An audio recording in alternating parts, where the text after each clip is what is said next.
வணக்கம் உறவுகளே, எல்லாரும் எப்படி இருக்கீங்க? நான் ரொம்ப நல்லா இருக்கேங்க. நாளைய தினம் பார்த்தீங்கன்னா, நமக்கு வரலட்சுமி நோன்பு வர இருக்குது இல்லைங்களா? நான் இதை முன்னாடியே சொல்லியிருக்கணும். ஆனால் எனக்கு த்ரோட் இன்ஃபெக்ஷன் இருந்துச்சு.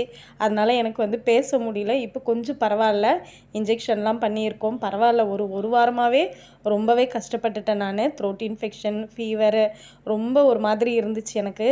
அதனால தான் என்னால் பேச முடியல. நிறைய பேர் பார்த்திங்கன்னா, நாளைக்கு வரலட்சுமி நோன்பு வர்றதை பற்றி ஒரு மாதத்துக்கு முன்னாடியே எல்லாமே ஸ்டார்ட் பண்ணிட்டாங்க.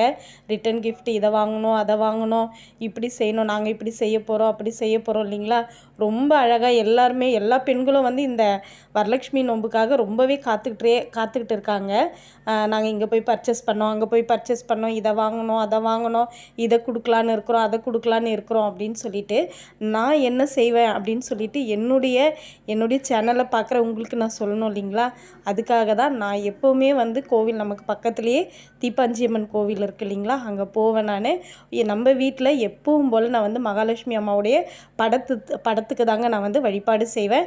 என்கிட்ட கலசம் வச்சு வழிபாடு செய்கிற பழக்கம் நம்ம ஃபேமிலியில் இல்லை. அதனால் நானுமே அதை செய்யலை. நிறைய பூஜைகள் பண்ணாலும் நான் கலசம் வச்சுலாம் பண்ணலை. நான் எப்போவுமே திருவுருவ படத்துக்கு தான் நான் ஒரு வாழை இலையில் பச்சரிசி பரப்பி ஒரு மணை மேலே அம்மாவுடைய ஃபோட்டோ வச்சு மல்லிகைப்பூ, தாமரைப்பூ, இந்த மாதிரி என்கிட்ட எந்த பூ இருக்கோ அதை வச்சு நான் ஏதாவது ஒரு நைவேத்தியம் வைப்பேங்க. சக்கரை பொங்கலோ இல்லை ஏதாவது பால் பாயாசமோ ஏதாவது ஒன்று வச்சு மங்கள பொருட்கள் வைப்பேங்க. மஞ்சள், குங்குமம், தாலி சரடு, அதுக்கப்புறம் என்கிட்ட வளையல் என்னென்ன இருக்கோ அதை வச்சு நான் அம்மாவுக்கு வைக்கிறது எனக்கு வழக்கம். நான் அப்படி தான் செய்வேன். அதே தான் நான் உங்களுக்கும் சொல்கிறேன். எல்லாரையும் கூப்பிட்டு 10 பேரை கூப்பிட்டோ இல்லை ஒரு 5 பேரை கூப்பிட்டோ தாம்பூலம் கொடுக்குற அளவுக்கு நமக்கு வசதி இல்லை. நம்ம இருக்கிறது வாடகை வீடு இல்லைங்களா? அதனால எனக்கு அந்தளவுக்கு இடம் பத்தாது. நம்ம பட்ஜெட்டுக்கும் அதெல்லாம் முடியாது. எல்லாருக்கும் ப்ளவுஸ் பீட்டு வச்சு மஞ்சள், குங்குமம் எல்லாமே கொடுக்குற அளவுக்கு நம்ம இன்னும் இல்லை. அதனால் நான் எப்போவுமே என்ன பண்ணுவேன், ரொம்ப எளிமையான முறையில் நான் சொல்கிறேன். இது எல்லாருக்குமே யூஸ் ஆகும். கண்டிப்பாக நீங்கள் எல்லாருமே இந்த வரலட்சுமி நோன்பை செய்யலாங்க. அதுக்கு இவ்வளோலாம் செலவு பண்ணணும் அப்படின்லாம் அவசியமே கிடையாது. நான் சொல்கிற ஒரு சின்ன சின்ன விஷயங்கள் மட்டும் செய்யுங்க. ஏன்னா நான் பக்கத்தில் நம்ம வீட்டில் வழிபாடு முடிச்சுட்டு நான் பக்கத்தில் கோவிலுக்கு போகும்போது பார்த்திங்கன்னா எல்லாருமே எனக்கு வச்சு கொடுப்பாங்க. ப்ளவுஸ் பீட்டு எல்லாமே வச்சு கொடுக்கும்போது எனக்கு கொஞ்சம் அது மனசுக்கு சங்கடமாக தான் இருக்கும். எல்லார்கிட்டையும் நம்ம வாங்குகிறோம், நமக்கு வச்சு கொடுக்க முடியலையே அப்படின்னு சொல்லிட்டு.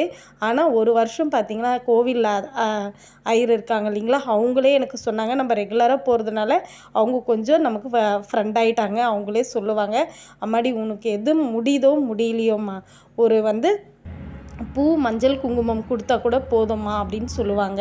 அப்போ நான் என்ன பண்ணேன் ஃபஸ்ட்டுன்னு பார்த்திங்கன்னா, இப்போ வரைக்கும் நான் அதை தாங்க பண்ணுறேன். அப்போ பண்ணதோடு இல்லை, இப்போ வரைக்கும் நான் இதை தான் ஃபாலோ பண்ணுறேன். நல்ல பன்னீர் ரோஸ் 20 ரூபான்னு 2 கவர் வாங்கிக்குவேங்க. அதை ஒரு தாம்பலத்தட்டில் வச்சுக்கிட்டு 2 குங்குமச்சிமிழ் இருந்தால் நீங்கள் வச்சுக்கோங்க. என்கிட்ட 1 தான் இருக்குது. ஸோ நான் வெத்தலையில் குங்குமம், மஞ்சள் 1ல் குங்குமம் கொஞ்சம், வெத்தலையில் 2 வெத்தலையில் நான் அழகாக வச்சுக்குவேங்க. வச்சுக்கிட்டு அதை அம்மா மடியில் வச்சு கொடுக்க சொல்லி நான் அவங்கக்கிட்ட சொல்லுவேன். அவங்களுமே அம்மா மடியில் அதை பூஜை பண்ணி எடுத்து கொடுப்பாங்க. நான் கோவில் பிரகாரத்திலே அழகாக நான் வெளியில் இல்லை சாரி உள்ளே நின்றுக்குவேன். நின்றுக்கிட்டு என்னை விட பெரியவங்களாக இருந்தால் என்னை ஆசீர்வாதம் பண்ணி எனக்கு முதல்ல மஞ்சள் குங்குமம் வச்சுட்டு அவங்களும் எடுத்துக்குவாங்க. சின்னவங்களாக இருந்தால் நான் மஞ்சள் குங்குமம் அந்த பூ எடுத்து அவங்க தலையில் வைப்பேன். என்கிட்ட அவங்க ஆசீர்வாதம் வாங்கிக்குவாங்க. இவ்வளோ எளிமையான முறையில் நீங்களும் செஞ்சு பாருங்கள்.